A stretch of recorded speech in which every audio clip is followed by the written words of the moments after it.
다시 한번 여러분들을 축복하고 싶어서 오늘 말씀을 선택했습니다.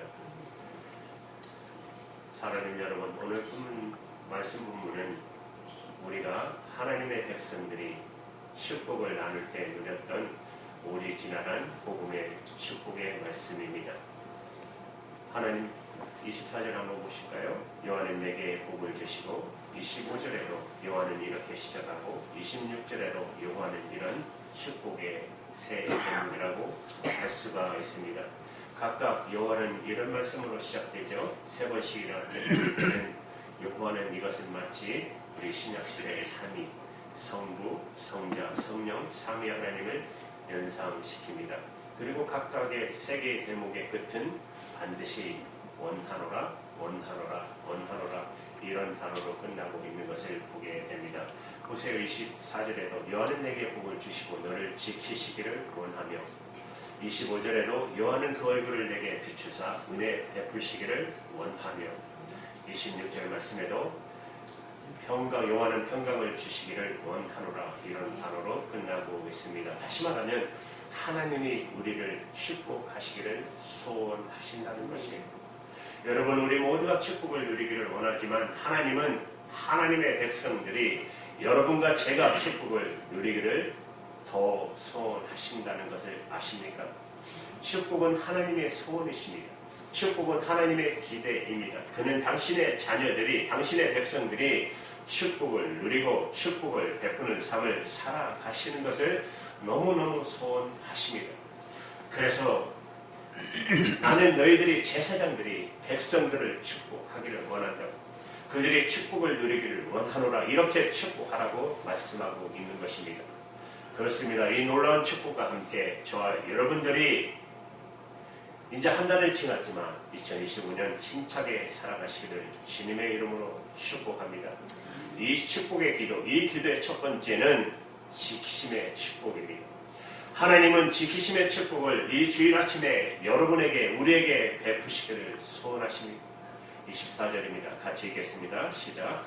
여호와는 내게 복을 주시고 너를 지키시기를 원하며. 사랑하는 여러분, 오늘 우리는 보호받지 못하는 세상을 살아가고 있습니다. 그런데 옛날 이스라엘 백성들이 출애굽하여 광야를 여행할 때 전혀 보호받지 못하는 광야를 여행하면서 그들은 숱한 위기를 만나게 됩니다. 전쟁의 위험, 질병의 위험, 빈곤의 위험, 관계의 위기, 지도력의 위기, 자신감의 위기, 절망의 위기들이 그들을 계속적으로 직면해야 했었습니다. 그것은 오늘을 살아가는 저와 여러분에게도 마찬가지입니다. 그럼에도 불구하고 하나님은 이렇게 약속하십니다. 이런 수많은 위험과 위기 속에서 내가 너희를 지켜주겠다. 나는 여러분이 오늘 이 여호와의 하나님의 이 지키심의 축복을 경험하게 되시기를 축원합니다. 오늘 본문은 제사장의 축복이라고 하는데 본문 직전에 보면은 무슨 말씀이 나오죠? 소위 나시린의 소원에 대한 말씀이 그 직전에 나오는 것을 보게 됩니다. 나시린이 소원하는 것은 주님을 위해 일하고 싶은 사람들이 평생 주님 앞에 소원을 하는 것입니다. 제가 평생 주님의 일을 하겠습니다. 제 마음을 거룩하게 구별하여 드려 하나님의 일하는 사람으로 살겠습니다. 그리고 오늘 제사장의 축복은 그 다음에 나오는 말씀입니다. 여러분, 하나님이 우리를 지키실 때 지키는 가장 중요한 지키심의 하나는 하나님 앞에 우리가 소원한 거 있죠. 여러분 소원한 거 있으시죠? 없으세요? 그 소원을 지키도록 다시 해주시겠다는 것입니다. 하나님이 우리를 지켜주신다는 것입니다. 그렇습니다. 오늘 저는 하나님이 여러분 2025년 한 해 동안 저와 여러분의 가정을 지켜주실 줄로 믿습니다. 여러분의 자녀들을 지켜주실 줄로 믿습니다. 여러분의 재정을 지켜주실 줄로 믿습니다. 그러나 한 걸음 더 나가서 주님 앞에 여러분과 제가 소원한 거 있지 않습니까?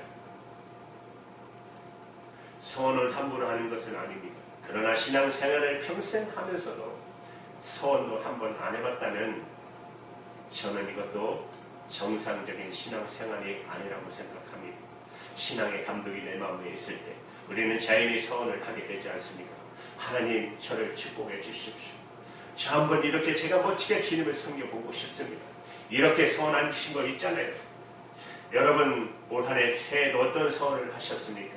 주님 이렇게 해주시면 제가 이렇게 살아보겠습니다. 이렇게 하나님 앞에 서원한 것, 하나님은 그 서원을 지켜주시는 하나님이신 것을 믿으시기 바랍니다. 여러분 그분을 신뢰하시기 바랍니다. 그리고 그분과 함께 여러분 2025년에도 동행하십시오. 그분은 이 한 해 길을 가는 우리에게 이렇게 제안하십니다. 나와 함께 가자. 내가 너희를 지켜주겠다. 그러므로 염려하지 말라. 그분과 더불어 우리의 여정이 아닌 남은 인생의 여정길을 계획해 보시기 바랍니다. 그분은 오늘도 우리에게 이렇게 약속하십니다. 마태복음 28장 20절에 볼지어다 내가 세상 끝날까지 뭐라고 말씀하세요? 너희와 항상 함께 있으리라. 사랑하는 여러분, 그분과 더불어 그분의 지키심의 축복이 남은 인생의 여정 힘차게 주님과 함께 걸어가시기를 주님의 이름으로 축원드립니다. 여러분을 지켜주실 줄로 믿습니다. 두 번째는 은혜의 축복입니다. 주님은 은혜의 축복을 저와 여러분에게 베푸기를 또한 소원하십니다. 25절 말씀 같이 있습니다. 시작. 여호와는 그 얼굴로 내게 주사 은혜 베푸시기를 원하노라. 여기 은혜라는 단어가 나오지 않습니다. 성경에서 가장 아름다운 단어, 기독교를 다른 모든 종교와 차별시키는 가장 놀라운 단어가 바로 은혜라는 단어입니다. 구약에서는 은혜는 단어는 특별히 모든 아름다운 것, 모든 가치 있는 것, 모든 선한 것을 조건 없이 베풀어 주시는 자비를 뜻하는 그런 단어입니다. 그런데 오늘 하나님이 그 은혜를 저와 여러분에게 베푸시기를 소원하신다는 것입니다. 그렇다면 그 은혜를 받아 누리시기를 바랍니다. 그 은혜를 어떻게 베푸시기를 원하시죠? 25절의 말씀을 다시 한번 보시면 여호와는 그의 얼굴을 내게 비치시며 그러면서 은혜를 베푸시기를 원하노라. 그렇게 말씀하고 계세요. 여러분 혹시 하나님의 얼굴을 상상해 보셨습니까? 하나님이 나보고 어떤 인상을 지으실까? 여러분 한번 상상해 보셨습니까? 때로는 우리가 범죄했을 때, 죄를 지었을 때 하나님의 얼굴이 두려운 얼굴로 연상될 수가 있습니다. 두려운 얼굴로, 그러나 보편적으로 성경이 그리고 있는 하나님의 얼굴은 그런 모습이 아닙니다.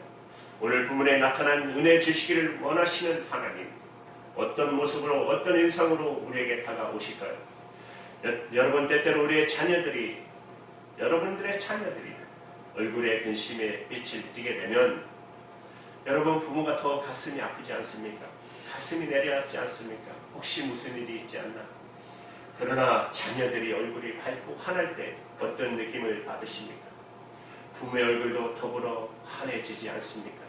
사랑하는 여러분 그렇습니다. 여기 하나님의 얼굴이 비춘다는 것은 그분의 얼굴이 빛을 비추는 그 순간 자녀된 그 빛을 받은 우리의 빛을 받아 자녀된 우리의 얼굴이 밝아지고 환해지는 그런 모습을 한번 상상해 보십시오. 하나님 오늘 당신의 얼굴을 비춰주시며 여러분과 제가 하나님의 은혜 속에 들어가기를 소원하십니다. 지금 이 순간 주님은 그 아름다운 미소를 지으시면서 우리를 향해 웃음을 지으면서 우리에게 다가오십니다. 마치 선하고 인자한 부모님들이 자녀를 향해서 미소를 지으면서 쳐다보는 것처럼 우리 하나님이 오늘 이 시간 은혜를 준비하시고 은혜를 주시려고 우리를 바라보는 그 하나님의 얼굴을 상상해 보십시오. 여러분 이런 하나님의 은혜를 경험하면 여러분 어떻게 될까요? 하나님의 얼굴 빛이 내 마음을 따뜻하게 할 때 내가 은혜를 경험하면 내 얼굴이 어떻게 될까요? 저는 스데반처럼 얼굴이 천사 얼굴로 될 줄로 믿습니다. 우리 얼굴이 정말 천사 얼굴이 될 것을 믿습니다. 여러분 나이가 들수록 우리는 어떤 모습을 갖춰야 될까요? 장사꾼의 모습일까요? 세상 사람의 모습일까요? 아닙니다. 저는 선하고 착한 정말 예수님을 닮아가는 얼굴로 변화되기를 바랍니다. 여러분 우리가 하나님의 은혜를 받으면 우리의 얼굴이 어떻게 될까요? 은혜의 얼굴로 될 줄로 믿습니다. 저는 실제로 우리가 하나님의 은혜를 받으면 은혜의 얼굴이 된다고 믿습니다. 여러분 하나님의 은혜가 임했을 때 기쁨이 충만한데 성령이 내 마음에 역사하고 있는데 어떻게 그 은혜 받은 얼굴을 감출 수가 있겠습니까? 은혜의 빛이 나타나는 것은 당연할 것입니다. 그래서 은혜를 받으셔야 합니다. 과거 교회 역사의 사막교회 시대에 한 수도사가 이런 기도를 하나님께 드렸어요. 하나님, 제 마음이 사막과 같습니다. 은혜를 좀 주십시오. 은혜의 비를 내려 주십시오. 그러면 이 사막의 은혜의 강이 흐를 것입니다. 그러면 또한 은혜의 꽃이 이 강에 피어날 것입니다. 정말 여러분 인생길에 정말 하나님의 은혜를 받아 은혜의 꽃을 피워내는 그런 한 해길이 되시기를, 여러분의 인생길이 되시기를 주님의 이름으로 축원합니다. 은혜의 축복을 반드시 누리시기를 바랍니다. 오늘 나타난 마지막 축복의 기도 세 번째는 하나님의 축복입니다. 평강의 축복입니다. 마지막 세 번째 26절 같이 읽어볼까요? 시작. 여호와는 그 얼굴을 내게로 향하여 주사 평강을 주시기를 원하노라 하시니라. 여기 평강이라는 히브리어 단어 여러분 잘 아시죠? 살롬입니다. 이 살롬은 단어는 단순히 마음이 느끼는 편하다 이런 차원의 평화의 뜻을 말하는 것이 아닙니다. 이것은 우리 삶의 모든 영역, 하나님의 생명으로 충만한 그런 상태를 살롬 이렇게 말합니다. 우리는 우리의 육체도, 우리의 마음도, 우리의 가정도, 우리를 둘러싸고 있는 내 모든 인간 관계 속에 하나님이 주시는 활력, 하나님의 주시는 기쁨, 넘쳐 흐르고 있는 하나님의 에너지로 채워진 상태, 건강한 상태, 그런 상태를 살롬 이렇게 말하는 것입니다. 이 살롬은 삶의 능력인 것입니다. 평강은 삶의 보람입니다. 평강은 삶의 의미인 것입니다. 이 평강 없이 우리는 한순간도 진정한 삶을 살아갈 수가 없을 것입니다. 그래서 이 인사는 깊은 신학적인 의미를 담은 너무나도 심오한 인사인 것입니다. 샬롬. 여러분 이런 마음의 모든 바람과 모든 갈망을 닮아 옆에 있는 분들에게 한번 해보십시오. 샬롬. 샬롬. 얼마나 아름다운 축복의 언어입니까? 그런데 이 평강의 축복, 삶의 축복을 받기 위해서, 주시기 위해서 하나님이 어떻게 하신다고 부모는 말씀하셨죠? 26절에 보시면 요한은 그 얼굴을 내게로 향하여 드사, 얼굴을 드사 어떻게 해요? 평강 주시기를 원하노라. 그런데 평강 주시기를 원하노라 그러면서 얼굴을 드사라는 단어가 나옵니다. 이 단어는 여러분 창세기 19장 21절에는 같은 뜻인데 다른 뜻으로 다른 단어로 번역되어 있는 것을 보게 됩니다. 창세기 19장 21절은 하나님의 천사가 롯에게 나타납니다.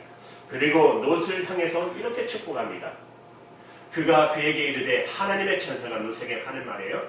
내가 내게도 내 소원을 들었은즉, 내 소원을 들었다는 말을 다른 말로 지역하면 내 얼굴을 들었다라는 말입니다. 아니, 소원을 들었다는 말이 왜 얼굴을 들었다는 말로 표현되었을까요? 여러분 이런 광경을 상상해 보십시오. 여러분이 어느 날 사랑스러운 자녀를 바라볼 때, 자녀가 부모에게 뭐 좀 해달라고 요청할 때, 여러분 그 자녀가 너무 사랑스러워서 그 얼굴을 들고 너무 사랑스러워서 바라보는 모습, 얼굴을 들어 내 손을 들었다, 바로 이런 표현입니다. 오늘 본문의 표현이 얼굴을 들었다, 우리의 손을 듣고 평강 주시기를 원하시는 하나님, 그분이 저와 여러분의 하나님이신 것을 믿으시기 바랍니다. 오늘 하나님이 얼굴을 들어 여러분과 저를 축복하십니다. 얼굴을 들어 우리의 소원을 듣고자 하십니다.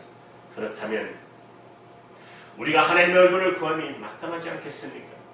성경에서 하나님의 얼굴을 구한다, 하나님의 얼굴을 찾는다, 이런 말은 종종 하나님의 능력을 구한다는 말과 동일하게 쓰여지는 것을 보게 됩니다.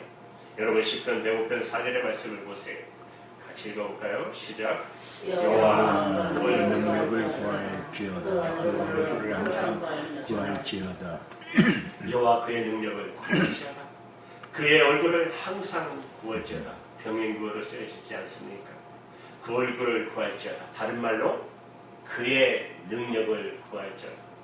하나님의 얼굴을 구한다는 말은 하나님의 능력을 구한다는 말입니다. 얼굴을 드셨다는 말은 그의 능력을 우리에게 나누어 주시고자 하는 것입니다. 하나님의 능력이 우리의 축복의 근원이십니다.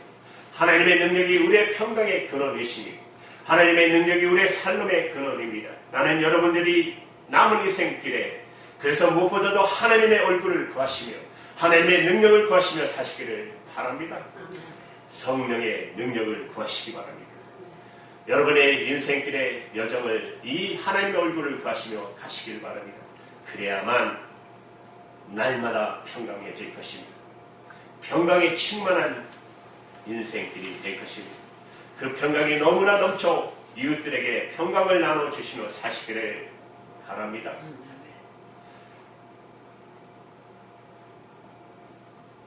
그런데 우리가 이런 평강의 축복을 누리는 하나의 조건이 있습니다. 전제의 조건이 있습니다. 이 축복은 하나의 전제의 조건을 하고 있습니다. 이 축복은 하나의 조건을 전제하는데 제가 말씀드린 것처럼 오늘 본문 제사장의 축복 보면 그 앞에 선행되는 말씀이 나시린의 서원과 관계있다라고 말씀드렸죠. 하나님 앞에 나시린이 서원을 합니다. 주님, 제가 구별된 삶, 깨끗한 삶을 살겠습니다. 그리고 나의 삶을 전부 주님의 일을 해보겠습니다. 그러니까 하나님 저를 축복해 주십시오. 그렇다면 사랑하는 여러분, 우리가 하나님의 축복을 받아 누리기 위해서 전제가 뭘까요? 구별된 삶입니다. 주님 앞에 깨끗한 삶을 살기로 작정하는 결단이 우리에게 반드시 필요하다는 것입니다. 사랑하는 여러분, 하나님의 기뻐하시는 구별된 삶을 살 때 비로소 하나님의 모든 축복이 이 한 해 동안 여러분의 인생 동안 충만하게 임하실 것을 믿으시기 바랍니다. 다시 묻습니다. 하나님은 저와 여러분을 향해 너희가 정말 축복받기를 원하노라 이렇게 하나님이 우리를 축복하실 것을 믿으십니까? 이런 축복이 여러분의 인생 가운데 남은 인생 동안 넘쳐나도록 주님의 이름으로 축원드립니다. 기도하시겠습니다.